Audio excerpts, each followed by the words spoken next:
Hello and welcome, my dear friends. Welcome to the review of a wonderful vintage German piston filler. This is the piece, my friends. I've bought this recently, and this is a wonderful Matador from, I believe, the 1930s Germany. First of all, let me tell you what amazing deal I got on it.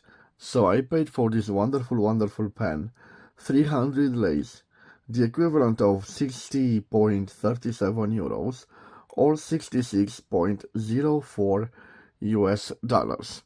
And the pen, very similar to this one, with a huge nib, number 8 nib, and I will show that gorgeous nib to you, was sold at a site for around 496 US dollars.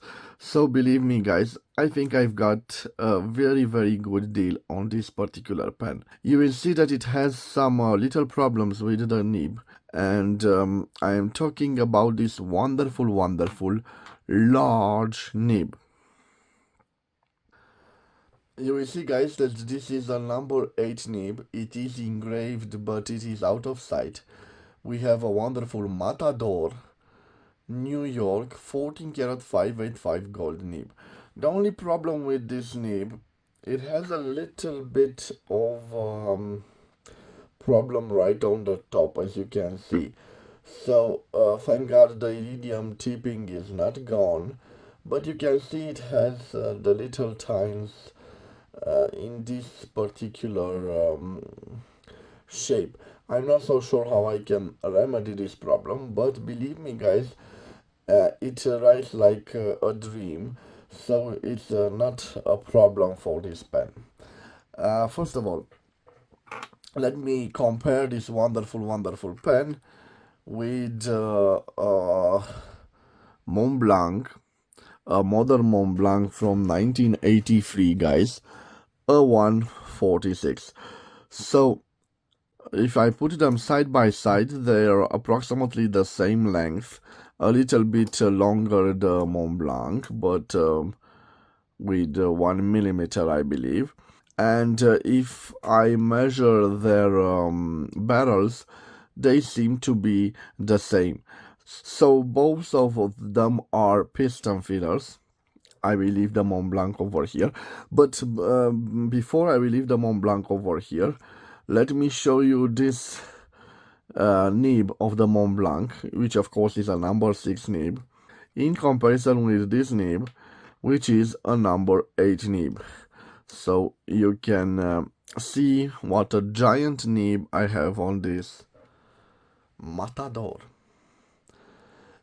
I don't know why they engraved New York on it. Probably it was produced in the US back then, and it was imported in Germany. I'm not so sure. Maybe you can tell me this aspect in the comments if you know, guys. Besides the amazing price I paid for it, I got a great deal. The wonderful big nib. Although it has that problem. This pen is very important for me because it has engraved on it a Romanian name, Eugen Fabian. I believe it is a Romanian name, although it could be also a French name, Eugene. I'm not so sure, but I think that this is a pen from the 1930s Romania, or probably the 1940s. Definitely this is a model of the 1930s, and it is an amazing piece.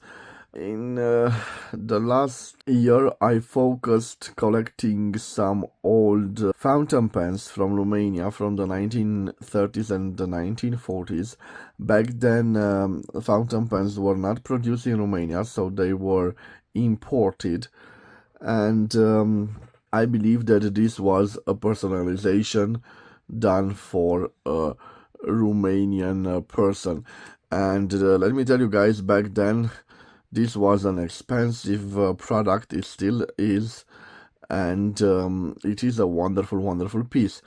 When you look at it, it certainly resembles the big Parker's duofolds from the 1920s, probably, and the 1930s. Probably it has some inspiration from those models, but of course, this is a piston filler. And guys, I started cleaning this piston filler. Probably it's a good idea to disassemble it. But before I will disassemble it, let me tell you a little bit of the story of Matador. This is a German brand and it was founded in 1895 by Adolf Siebert and Erward Lowen, and they produced office supplies. The first patent for a safety pan was in 1911, and in the 1920s they produced economic pans, but of good quality. This particular one is from the 1930s, and it is a beautiful pen. Let me show it to you guys. It has an interesting band right over here with some motifs. And right above the band we have thermically engraved Matador and Garant. Probably Garant is the name of the model, because there was also a producer of fountain pens named Garant in Germany. I'm not so sure if there's a connection between them, but I tend to think that Garant was the name of this model. It continues with an interesting clip, a very nice clip, and this ending, which has this cone at the top of it. It has faded away, but this had certainly some patterns on it, but they faded away. As you can see, here we have a breathing hole. This is the banner with the wonderful personalization, Eugene Fabian. And we have a blind cap at the top of it. And after we pull it off, it reveals this piston filler. A very nice attention to details, as you can see. So, guys, this was it. I will leave its dimensions on the screen, guys, but in the same time I will show you how I managed to disassemble it.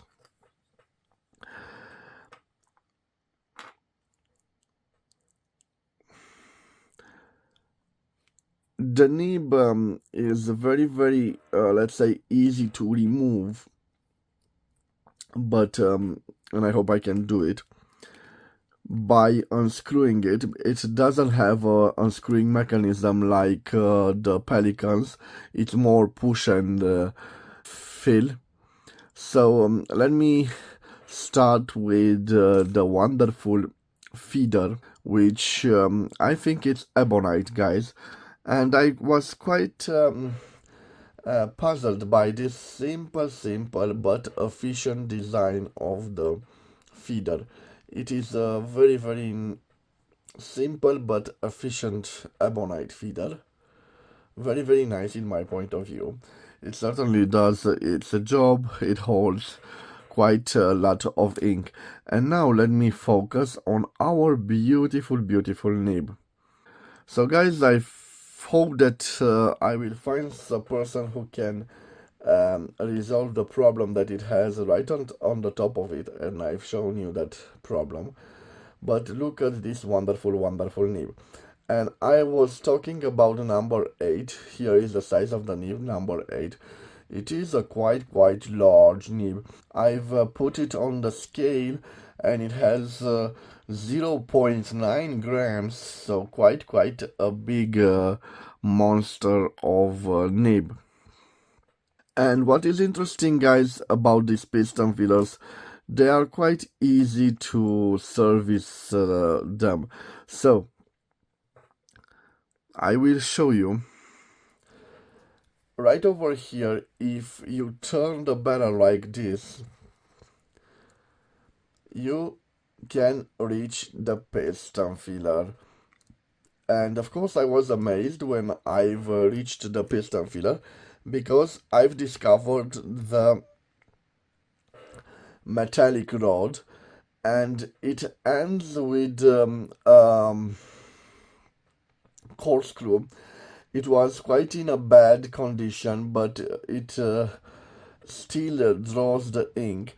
It certainly will need a bit of a service, in the sense that, of course, it needs to be replaced with another corkscrew screw, but probably I will find also a plastic one which is more, let's say, reliable and doesn't need a periodic change, let's say, when it comes in contact with the ink.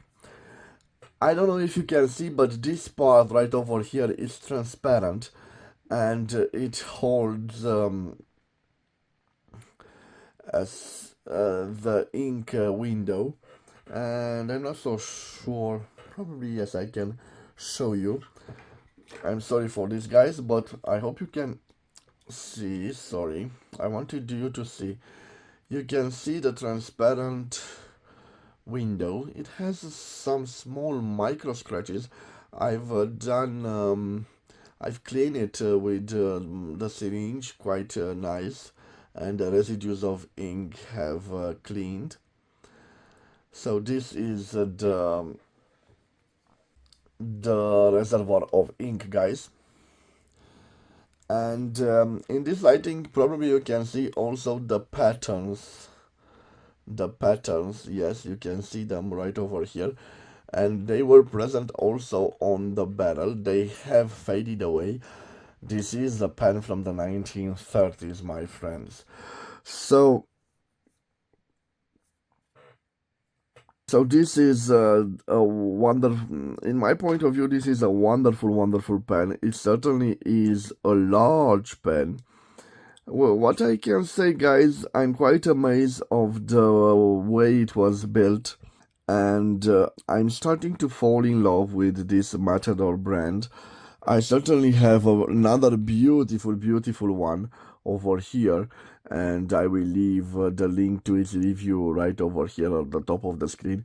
This is a wonderful, wonderful Matador. But returning to our pen, guys, I'm amazed of the nib, and I've written with it some phrases, and I was blown away, because I thought to myself, let me clean it, and then we will see if I can do a review with this pen.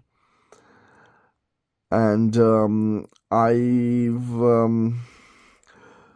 noticed this imperfection here, but when I started to write with it, it was amazing, my friends. So an amazing pen. As you can see right now, the number of the nib is gone, so I believe I've done a good thing aligning it, and it is ready for the writing sample. The writing sample will be quite interesting. Let me see if it posts. Yes, it posts. I will leave it right here on the desk, my friends, and I will change slightly the angle of the camera, my friends, for you to see the writing sample better. I have here my notepad,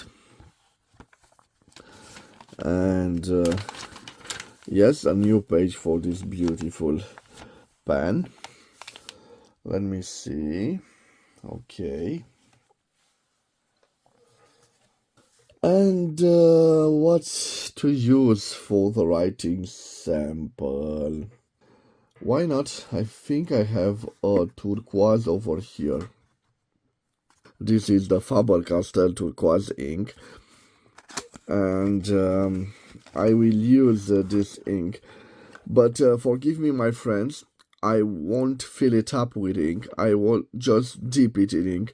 It was very difficult for me to clean it up, and because that corkscrew is in a bad shape, I think I will just dip it in ink. You will see that certainly this feeder does its job. So let me show you, because this is an amazing nib, guys. It is flexible, and you will see that right in a minute. So just dipping it in ink like this. Okay, removing the excess of the ink. And now I'm ready for the writing sample. Let me zoom a little bit on the page. Yes. So what do we have here, my friends? We have a wonderful Matador. The nib is amazing. It is very smooth. Matador Garant. It is a piston filler made in Germany. In the late 1930s. It has a wonderful 14 karat 585 number 8, a big nib. And interesting on it, we have engraved New York. Probably it was made in New York and exported in Germany by Matador. Wonderful nib. What is amazing about this nib, guys, is and now I will need a little bit of zoom, is the fact that we have a flexible nib, and I want to show you how flexible it is. I hope you can see the little tines separate quite well, and probably this is the reason that this particular nib was affected in time. Certainly I will do the fingernail test. So quite a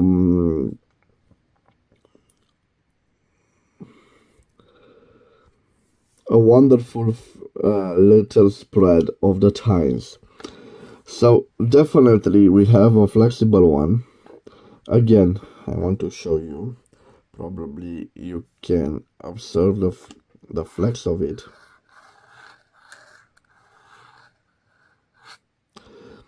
This is a wonderful flexible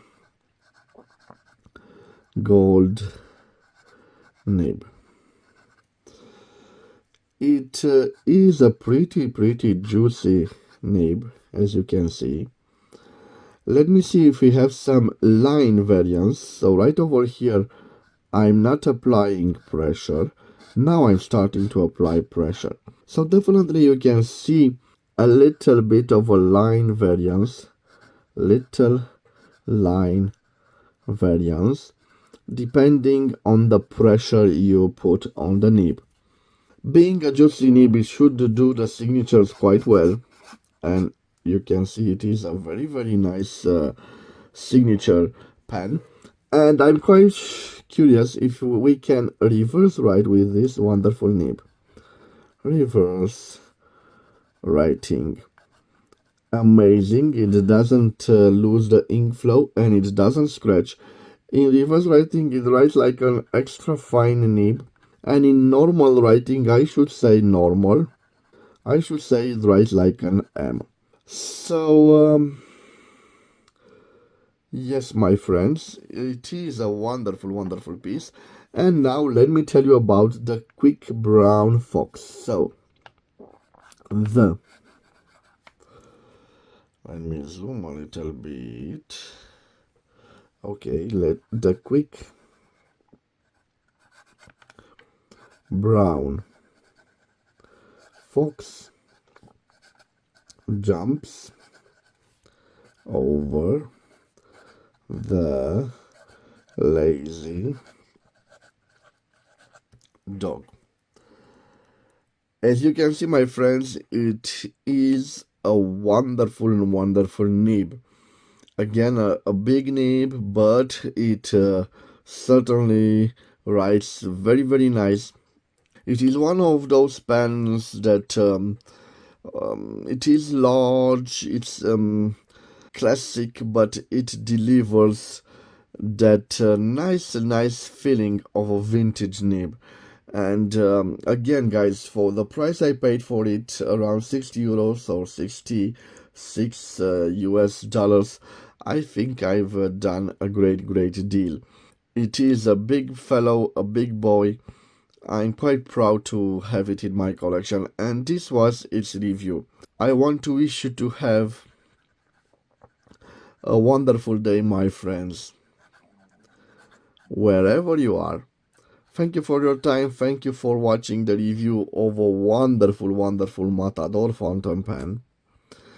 I must tell you, my friends, I am falling in love with this brand. You probably will see other models from Matador if I get the chance to add them to my collection. I will see you certainly in the next episode. Till then, bye bye, my friends, and God bless you all.